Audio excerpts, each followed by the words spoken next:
네, 안녕하세요. 주식은 역시 기리기리세 기리시입니다. 안녕하세요, 여러분들. 자, 어제 미국장은 오랜만에 기술적 반등인지 찐 반등인지는 모르겠지만 반등다운 반등을 한번 보여줬는데요. 그렇다면 앞으로 증시가 어떻게 흘러갈지 오늘의 경제 소식 빠르게 보도록 하겠습니다. 같이 공부하시죠. 렛츠 기릿!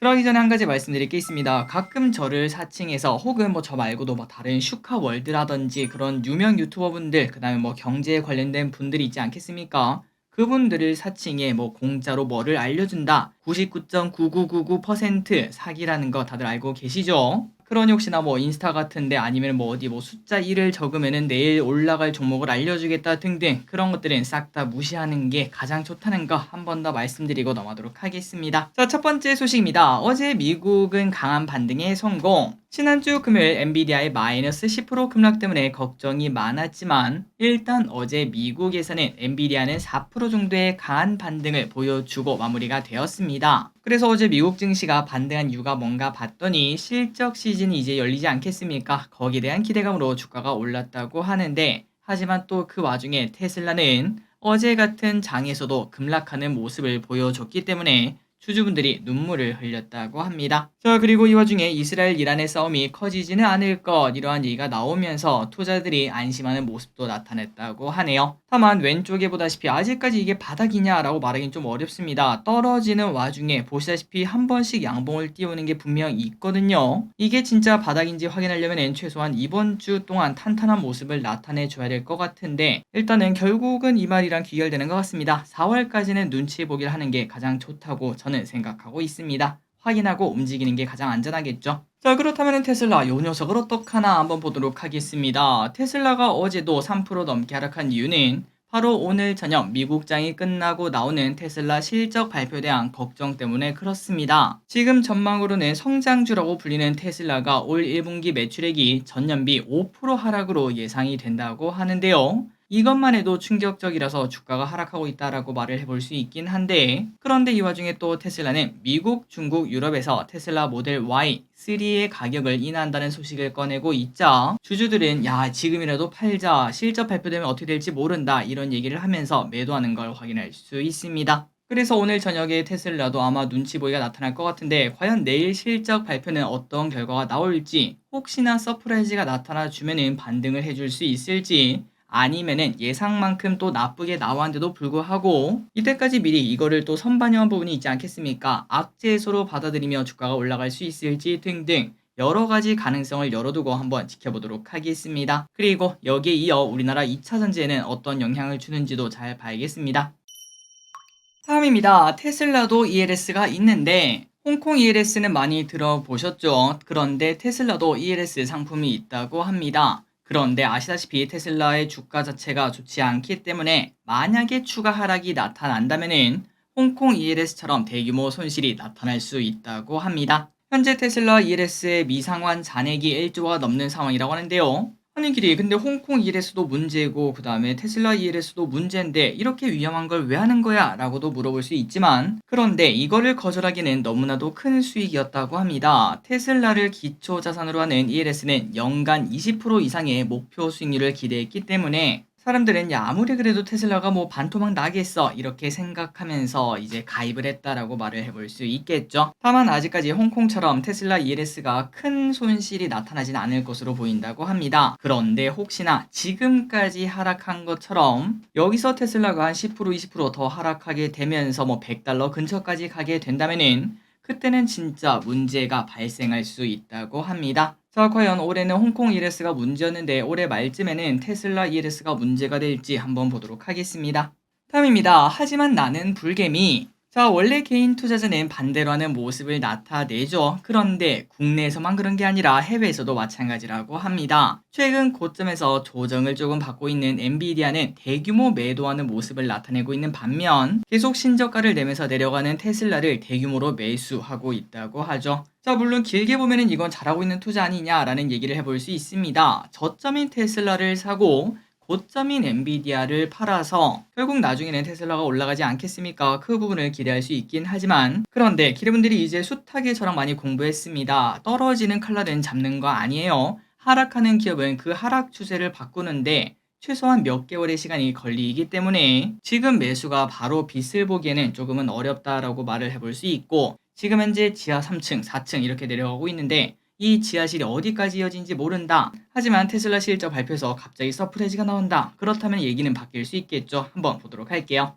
다음입니다. 당연히 청약해야겠죠. 자, 이번 주는 공모주가 가득가득 차 있습니다. 내일 청약을 해야 되는 공모주는 두 개가 있는데요. KB증권에서 민테크가 청약을 하고 한국투자증권에서 코치비 청약이 있습니다.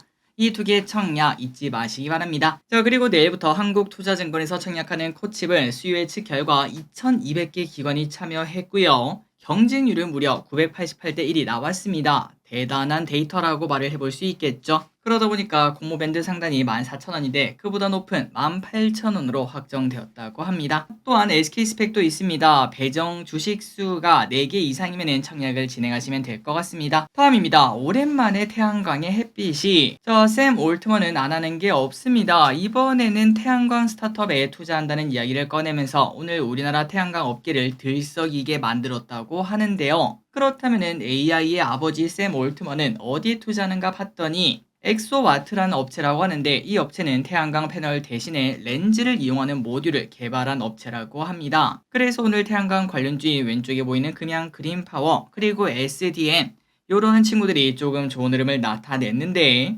연속성을 가질 수 있을지 이 겉토양이 이어질지 조금 관심을 가질 필요가 있겠습니다. 다만 여기서 우리가 해볼 수 있는 걱정은 미국 대선이 코앞이다 보니까 친환경 관련주는 조금은 더 시간이 필요하지 않을까라는 이야기도 동시에 해볼 수 있겠네요. 다음입니다. 무기로 삼는 거 아니었나? 중국에서 히토류 공급 물량이 줄어들기는커녕 확 늘어났다는 소식입니다. 원래 중국에서는 지속적으로 그 미중 분쟁 이야기가 나올 때마다 무기화를 하니 많이 이러한 얘기를 했었는데요. 하지만 요즘은 공급을 크게 늘리고 있다는 소식. 또 이 와중에 그렇다면 중국 돈 많이 버는가 봤더니 그건 또 아니라고 합니다. 전기차 시장 둔화 등으로 인해 히토류 가격이 폭락하고 있어서 오히려 중국 업체들은 도산 가능성이 있다고 하네요. 자, 그렇다면 내용을 조금 더 정확하게 보도록 하겠습니다. 뭔 소린가 봤더니 일단은 히토류의 일종인 네이디뮴 프라세오디뮴 요 친구 같은 경우는 2년 전에 18만 달러로 거래가 되었다고 합니다. 그런데 지금은 무려 5만 달러로 폭락한 걸 확인할 수 있고요. 그렇다면 그 이유가 뭔가? 바로 요 친구가 전기차의 필수 소재인 연구 자석에 들어가는 친구인데 전기차 시장이 좋지 않죠. 그러다 보니까 요 가격도 폭락했다고 합니다. 자, 그런데 이 가격이 폭락하게 되면 어떤 일이 생길까라고 고민을 해봤을 때 요 친구를 이제 수출하는 업체가 있지 않겠습니까? 그런데 그 친구 돈을 예전처럼 벌려면은 당연히 물량을 늘려야겠죠. 더 많이 팔아야 될 것 같습니다. 그런 식으로 열심히 이제 중국 내 히토류 기업들이 물량을 풀다 보니까 공급이 늘어나면은 또 가격이 하락하고 이러한 악순환이 돈다고 해요. 그러다 보니 결국은 요 친구들 도산할 수밖에 없을 것, 요러한 평가까지 나오고 있다고 합니다. 그래서 결국 히토류 가격도 최근 들어 많이 안정되었다고 하는데 이런 상황에서 중국의 히토류 전략 같은 경우에는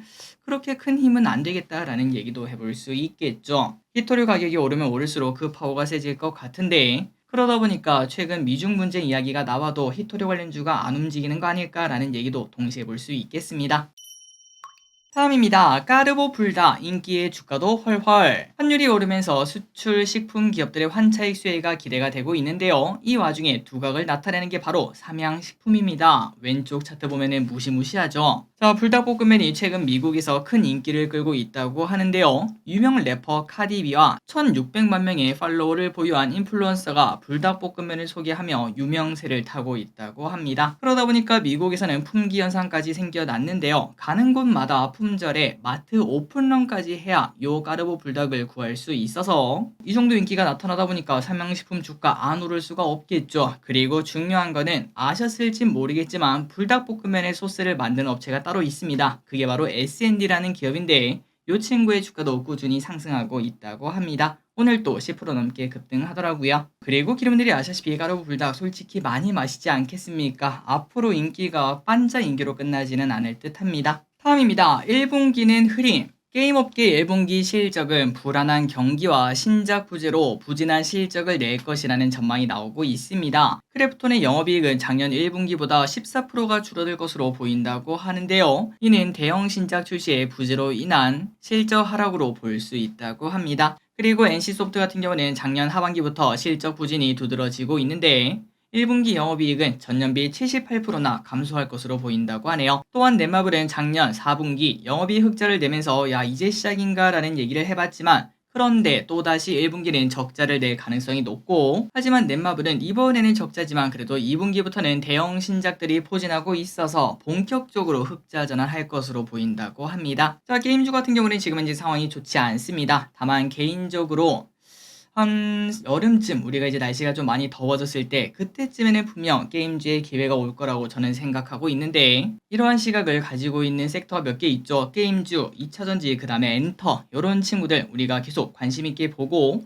혹시나 저 기릿이 이제는 좀 저점에 가까워지지 않았을까요? 라는 생각이 들 때쯤 그때 또 공부하면서 진짜로 그렇게 흘러갈지 한번 같이 공부해 보도록 하겠습니다. 다음입니다. 조선주가 요즘 너무 뜨겁습니다. 그런데 또 그 중심에는 AI 발전이 있다고 하는데요. 아니 길이 그 AI 발전이랑 조선이랑 도대체 뭔 상관이냐고 봤더니 AI와 관련된 데이터 센터가 급증하고 있다는 거 알고 계시죠? 그러다 보니까 전력이 부족할 수밖에 없고 결국은 그 전력을 만들기 위한 천연가스를 중심으로 한 매출 증가가 예상된다고 합니다. 실제로 엑소모빌은 30년까지 LNG 포트폴리오를 연간 4천만 톤까지 늘릴 예정이라고 하며 그 외에도 SK그룹, EQT 등 LNG에 관심을 보이고 있다고 하네요. 그래서 이러한 움직임이 나타나다 보니까 AI가 조선업계까지 바꾸고 있다는 걸 확인할 수 있다고 합니다. 다음입니다. 이란산 원유 거래하면 입항 금지. 미국 하원에서 결국 이 법안이 통과가 되었습니다. 그래서 앞으로는 이란산 원유를 취급하는 외국 정유소 그리고 거래를 중개하는 금융사 등등에게 제재를 가할 수 있게 된다고 합니다. 자, 이러한 내용은 당연하게도 유가 상승 트리거가 될 가능성이 있겠죠. 그러다 보니까 오늘 유가 관련주가 잠시 오르기도 했었는데 다만 아직까지 확정은 아니라고 합니다. 바이든 행정부가 대선을 앞두고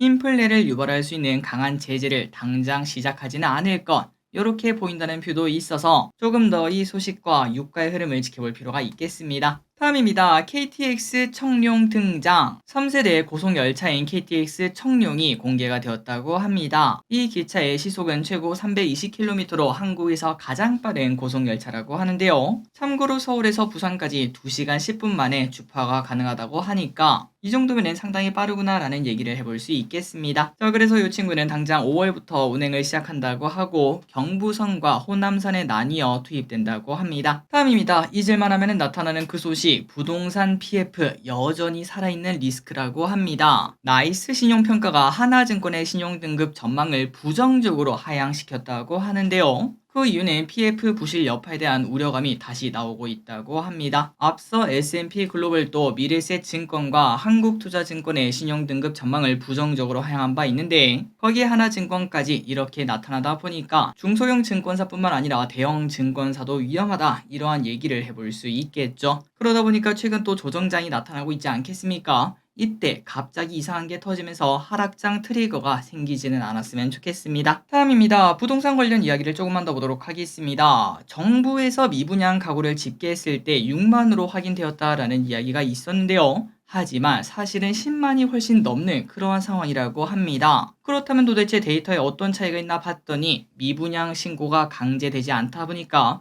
축소 또는 누락시키는 가구들도 있다고 하네요. 그렇다면 미분양을 축소한 이유가 뭔가 바로 인기 없는 단지로 인식이 되다 보니까 아예 신고를 안 하는 곳들이 많다고 합니다. 또한 분양 승인 취소 물량이 늘고 있긴 한데 이도 미분양 통계는 잡히지 않고 있어서 단순히 우리가 이러한 수치를 확인했을 때 그 현실과는 괴리가 조금 있다고 하네요. 참고로 전국 미분양 주택 역대 최대치는 2008년으로 16만 5천 가구가 찍힌 바 있었다고 합니다. 지금은 이제 그런 수치를 향해서 조금씩 올라가고 있는데 한번 궁금해서 찾아봤거든요. 그래서 다른 요인들도 정말 많았겠지만 그냥 이것만 봤을 때 2008년부터 집값은 한 4년 정도 더 하락하는 모습을 나타낸 바 있었습니다. 그렇기 때문에 단순히 미분양이 많아졌다고 이제 저점이구나 라는 생각을 하기에는 조금 어렵다라고도 볼 수 있겠네요.